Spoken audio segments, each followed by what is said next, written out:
Just wanted to give you a brief update, some reasons why I haven't really put out any videos lately. One of the reasons why is that, as you can probably see, the display looks different. That's because I have a new phone, and it's really tricky trying to figure out how to work around this and how to try to get it to fit the right ratio. And I don't know, I probably just have to do some editing at home from now on when I make videos, so I'll be less frequent with the updates. And actually, I did try to make a video yesterday, and I had covered a few things, but I wasn't able to get that edited to put it out yesterday. So I'm kind of wondering if I should even bother doing it now. But some of the things that I had talked about in that video were the news that, or the stories, or whatever you want to call it, about Cameron and his experience with working on Alita versus his experience with working on Terminator. And one of the things that came out of that was that Cameron had expressed some, I don't want to say, I don't want to say trouble, but it pretty much sounded like they had trouble. Him and Miller, I mean, they had disagreements. Some of the decisions that Tim Miller made were called unnecessary by Cameron, and it sounds like, well, after having seen the movie now, and yesterday when I made the video, I didn't see the movie yet, but after having seen the movie, I would say that I can tell, I think I can tell where Tim Miller's influence was, what he wanted to add to the story, and a lot of that had, I believe, to do with probably the treatment of some of the characters in the movie, and also the way the feminist tones were handled. Like, there's a way to, like, okay, when Cameron does something feminist, he just does it, right? But when some people write a story, they have to actually point out to you that they're doing it, as if you can't just watch the movie and tell. It's like if you have somebody driving a car in a movie and they stop and look at the screen and say, "We're driving the car," and it's like, well, yeah, I can see that. There's not very much grace in the way that's handled, and that kind of felt like the way Tim Miller handled it, and that's the sort of thing that makes you roll your eyes and just be like, we can, you don't have to spell it out for us, we can see it. I guess the other thing though is,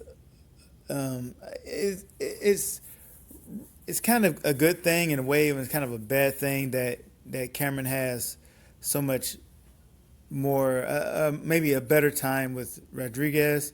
And the only reason why I would say it's sort of a bad thing is that, well, this could probably mean that the Terminator franchise is pretty much dead now.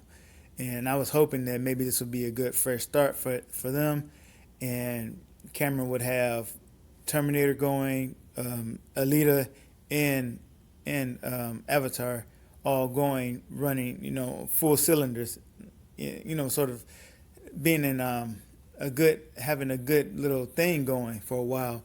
But it appears that, I guess I could say, one of the wheels on this car might be blown out, and that would be the Terminator franchise.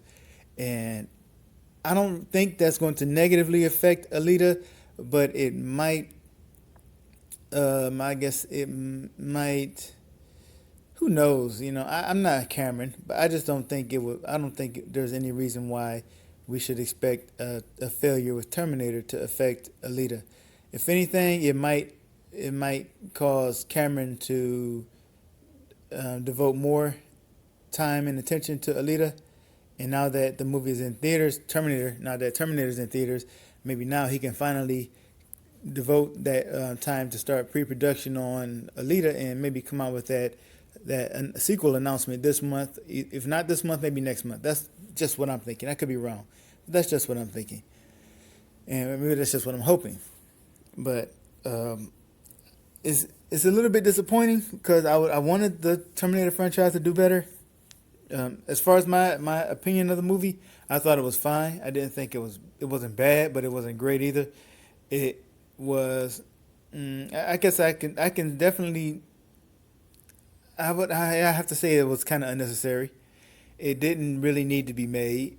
That doesn't mean that it's a bad movie. It just didn't need to be made.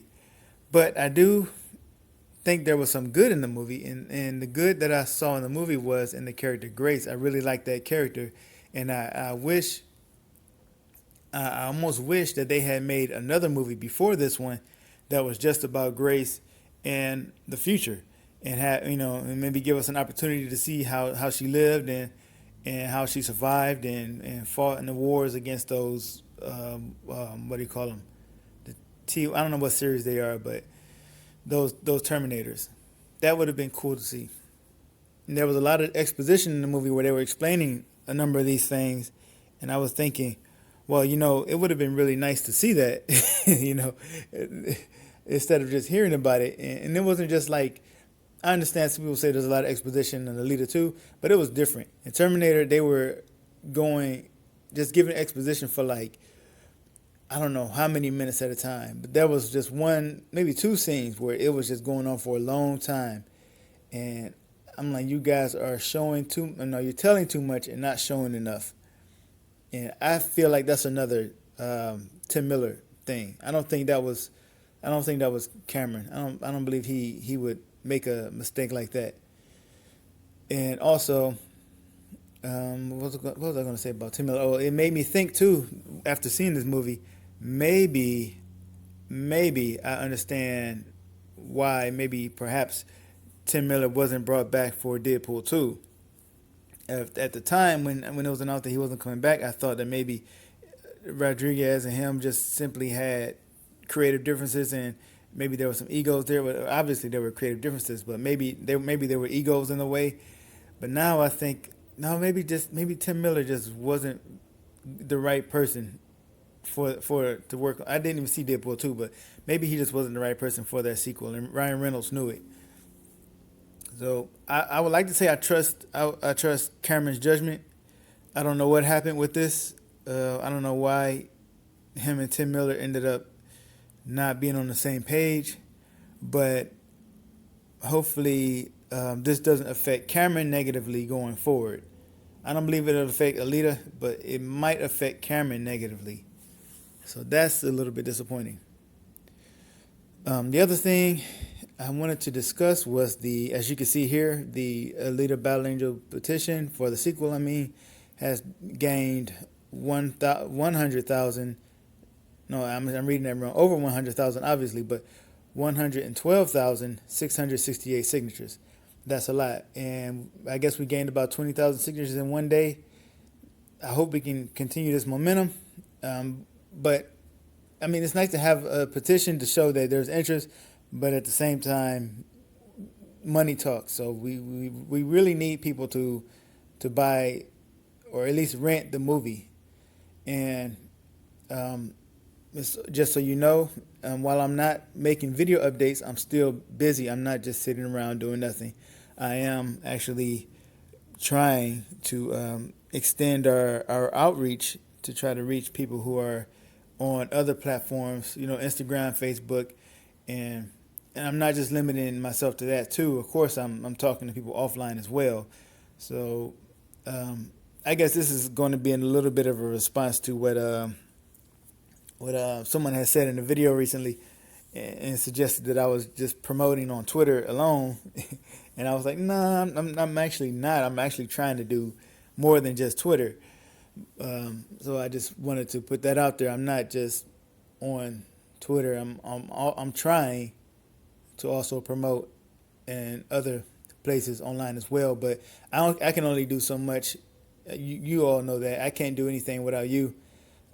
I need people to share tweets, to share posts, to share the memes that we make, because we can't afford to promote. We can't afford to boost things. We just depend on people sharing. So I'm asking you that if you see those tweets or you see posts on the Facebook page or on Instagram, if you can, share them with people, with strangers, or anybody you think might be interested. Or maybe try a perfect stranger who might not be interested. Who knows? Maybe they might be interested down the line. And that's pretty much all we can do right now. But hopefully we get a sequel announcement this month anyway, and that would be great. I think that was pretty much it.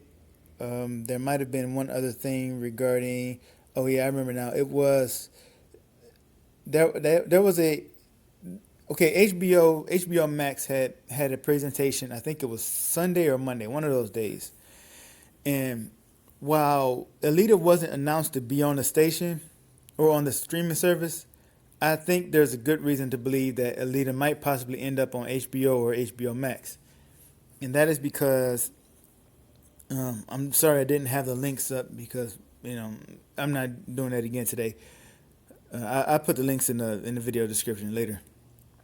HBO Max has HBO has a contract with Fox that was, I think it was made back in 2012, and that contract was supposed to last at least 10 years, and they would get the Fox movies for, of course, for to play, right? And that might get in the way of Disney or Disney Plus having the rights to play or to stream Alita.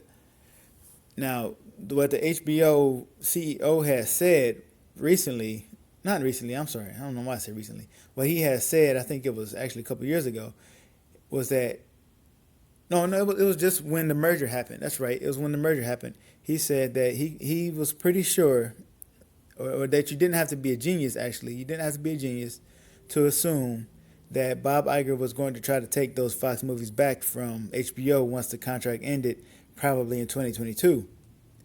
And the CEO was saying that